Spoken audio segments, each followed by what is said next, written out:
Friends, बेशक जीतना कौन नहीं चाहता, सफल होना कौन नहीं चाहता।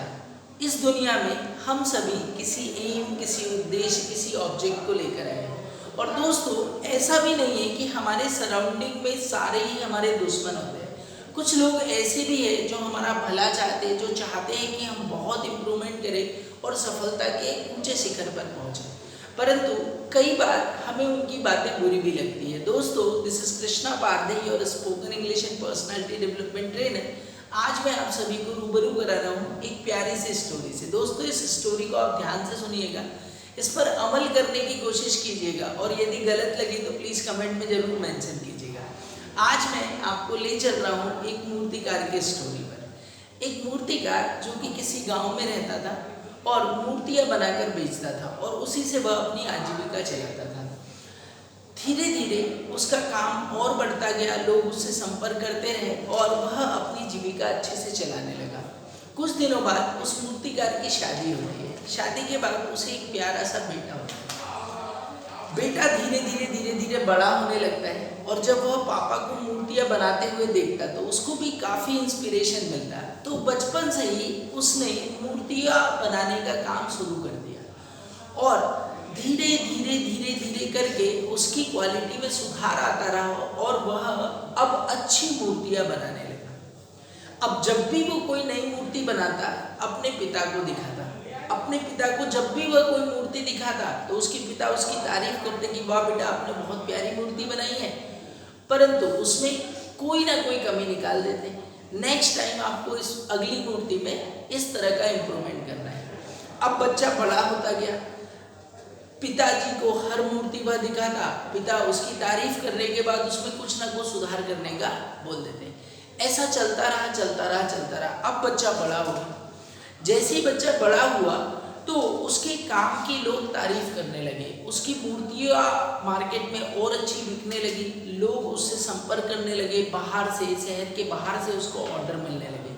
परंतु वह मूर्तियाँ बेचता, उससे पैसा भी कमाता, पर एक विडंबना ये थी कि जब भी वह कोई मूर्ति बनाता और अपने पिताजी को दिखाता तो पिताजी उसमें कोई ना कोई कमी निकाल देते। अब देखिए दोस्तों, क्या होता है कि जब उसका काम बढ़ने लगा, लोग उसकी मूर्तियों की तारीफ करने लगे, तो उसके मन में ये आया कि आज मैं इस स्थिति में हूँ कि मैं अपने पिताजी से बेहतर मूर्तियाँ बनाता हूँ और मेरा काम उनसे ज़्यादा चलता है, परंतु फिर भी मैं जब भी उनके पास जाता हूँ तो वह मूर्तियों में कमी निकालना शुरू कर देते। तो देखिए अब क्या हुआ कि उसे हर बार बुरा तो लगता, परंतु वह बोल नहीं पाता। आज उसने फिर एक मूर्ति बनाई और अपने पिताजी से पूछा कि यह मूर्ति कैसी लग रही है। तो पिताजी ने तारीफ की उसकी कि आपने बहुत ही प्यारी मूर्ति बनाई है, पर आप ये और थोड़ा सा इसमें सुधार कर दीजिए तो आपकी अगली मूर्ति और अच्छी बनने लग जाएगी। तो उस दिन उस बेटे का बड़ा दिमाग खराब होता है, तो वो अपने पिताजी से फाइनली बोल देता है कि पिताजी, आप मुझे बताइए कि क्या आप दुनिया के नंबर 1 मूर्तिकार हैं? क्या आपका काम मेरे से ज़्यादा चलता है? क्या आपकी मूर्तियों को लोग मेरे से ज़्यादा पसंद करते हैं? आप मुझे, मैं इतनी परफेक्शन से मूर्तियाँ बनाने की कोशिश करता हूँ और आप मुझे हर बार टोक देते हो।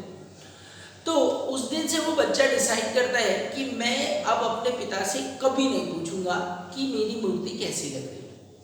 अब देखिए वक्त कैसे गड़बड़ बदलता है कि कुछ दिनों बाद भी उसका व्यापार चलता रहा, परंतु कुछ समय बाद धीरे धीरे उसकी मूर्तियों को लोग कम पसंद करने लगे।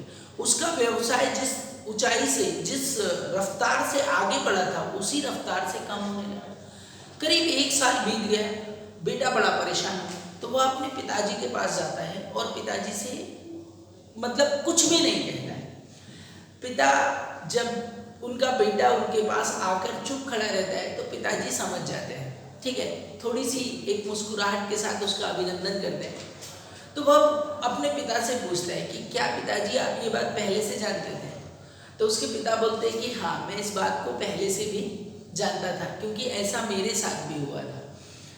तो देखिए दोस्तों, हमारी लाइफ में भी ऐसा ही होता है कि हमारे टीचर्स हैं, हमारे पेरेंट्स हैं और हमारे कई करीबी दोस्त हैं जो कई बार हमारी कमियां या गलतियां निकालते हैं, परंतु उन गलतियों या कमियों का उद्देश्य ये नहीं होता है कि वो आपको दुखी करना चाहते हैं। वो चाहते हैं कि आप अपने अंदर और इम्प्रूवमेंट लाओ, आप अपने अंदर और सुधार लाओ।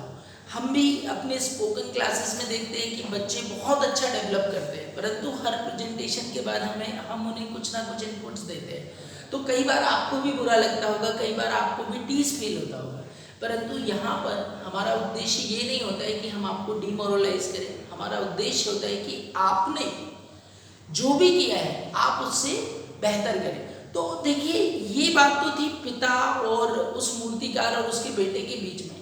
तो उसने पिताजी से पूछा कि प्रॉब्लम तो है, पर इसका सॉल्यूशन क्या है। तो पिताजी ने मुस्कुराते हुए सिर्फ एक लाइन में आंसर दिया कि बेटा, आज से अनसेटिस्फाई होना सीख लो, आज से अनसेटिस्फाई होना सीख लो, क्योंकि असंतुष्ट होना आपको डेवलपमेंट की ओर लेकर जाएगा, आपको इम्प्रूवमेंट की ओर लेकर जाएगा, आपको सुधार की ओर लेकर जाएगा। तो हम सभी को अपनी लाइफ में डेवलपमेंट करना है। और किसी राइटर ने बहुत प्यारा कहा भी है कि a satisfied person is a dead man. It means कि यदि हम बहुत ज़्यादा संतुष्ट हैं तो हम डेड है। इट मीन्स कि हमारी लाइफ में कोई भी इम्प्रूवमेंट की संभावना नहीं है। तो दोस्तों, आप सभी से मैं यह मैसेज आप सभी को देना चाहता हूँ कि यदि आपके सराउंडिंग में कुछ लोग ऐसे भी हैं जो आपकी गलतियों पर आपको टोकते हैं या आपको बार बार सुधार करने का बोलते हैं, तो उसको आप अदरवाइज मत लीजिएगा। ये आपके ऊपर है कि आप उस पर अमल करो या ना करो, परंतु जो नेगेटिव थिंकिंग हम उन लोगों के प्रति रखते हैं वो आपको नहीं रखना है। और कबीर दास जी ने भी बहुत अच्छा कहा है कि निंदक नियरे राखिए। ये वाला दोहा तो आप सभी ने सुना ही होगा। तो इतना प्यारी बात हमारे कबीर दास जी भी कह चुके हैं। तो बस इस बात पर अमल कीजिए। और दोस्तों, स्टोरी पसंद आई हो तो फटाफट इसको लाइक कर दीजिए, शेयर कर दीजिए और इस चैनल को सब्सक्राइब करके बेल आइकन दबा दीजिए।